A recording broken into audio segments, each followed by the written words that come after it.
Kwa sababu nilimwambia Ruto, wewe huwezi finya watu wetu, unafinya watu Nyamakema, unafinya watu wakulima. Nikamwambia Kasongo, wewe utakuwa one term. Niliangalia naye macho kwa macho, si ndio? Yeah? Na ilibakia kidogo nichape kofi, si ndio? Hata nilifanya makosa ningechapa yeye. We unpack one of the most explosive political revelation that Kenya has had in years. A conversion from a man who once held a national second highest office. A conversion about the day he nearly did the unthinkable inside the State House. Rigathi Gachagua, now the leader of Democracy for Citizens Party, stunned the country when he revealed at the Nyamakima market that he came within a moment of physically striking President William Ruto during a heated confrontation while serving as the deputy president.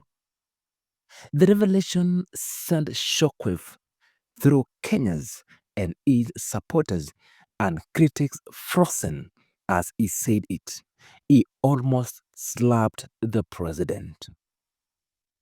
But to understand how Kenya's second in command could reach such a breaking point, we must rewind the political tape and examine the chain of events that pushed their relationship beyond repair.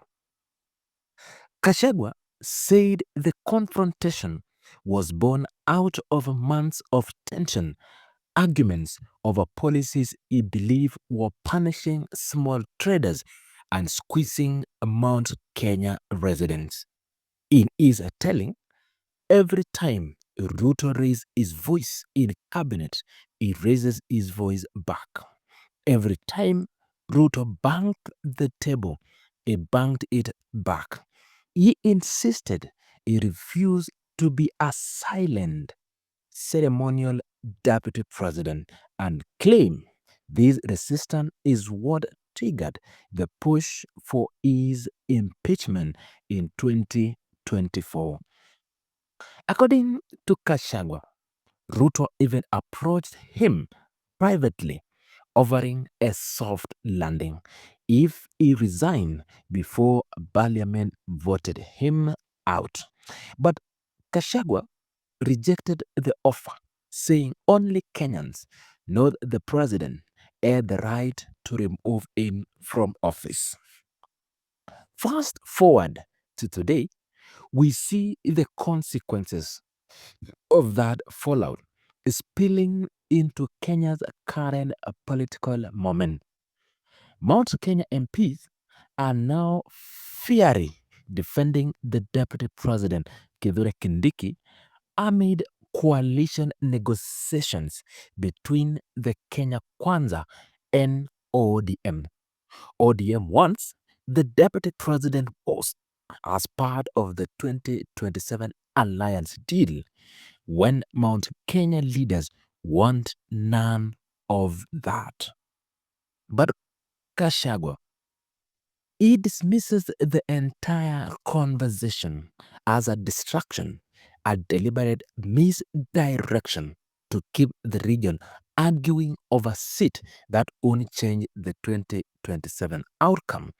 In his view, whether Ruto chooses Gladys Wanga or Oburu Oginga as his running mate, the same results, the same slogan, Ruto must go. A political divide in the Mount Kenya is now crystal clear.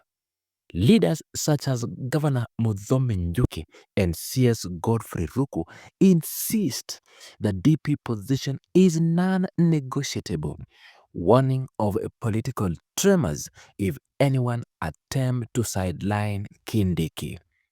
MP Alice Ng'ang'a and John Kawanjiku echoed the same sentiments. Meanwhile, Gashagua's allies are hitting back just as aggressively.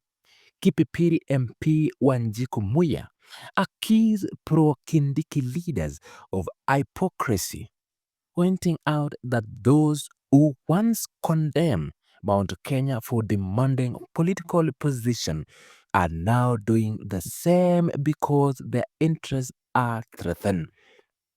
And in the middle of all this noise, Deputy President Kindiki tries to keep calm, telling residents to ignore the drama and trust that his position is secure.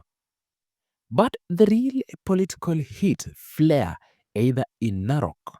Ruto accused Gachagua of incompetence, even claiming he once stole relief food back in 1990. Gachagua did not hold back.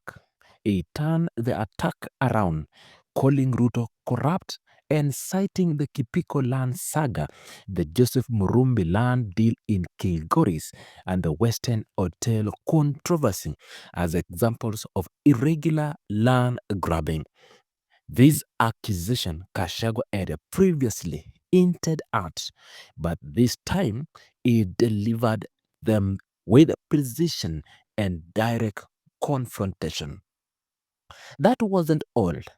Gachagua also accused the government of mismanaging shillings 4 billion in drought relief food, claiming the money was inadequate and that the political connection or connected individuals were looting resources meant for starving families in arid counties. Ruto dismissed him. Kindiki added that Gachagua should have shown solidarity with northern Kenya back when he still held office. So, where did all this begin? Gachagua say the relationship with Ruto broke down in October 2023 and spiraled into a toxic, silent, and hostile period that ended with his impeachment. He described the moment he almost slapped the president as a merely the climax of a political partnership that had already collapsed long before public realized it. But now, with 2027 approaching, the big question remains, is Gachagua sharing this revelation to tell the truth, or he is laying the foundation for massive political comeback? Because in Kenyan politics, every convention, every allegation, every rally speech is part of a bigger strategy. And as this saga unfolds, one thing is clear. Kenya is headed towards one of the most unpredictable election season in its history. The alliances are shifting, the stakes are rising, and the battle for narrative is only beginning.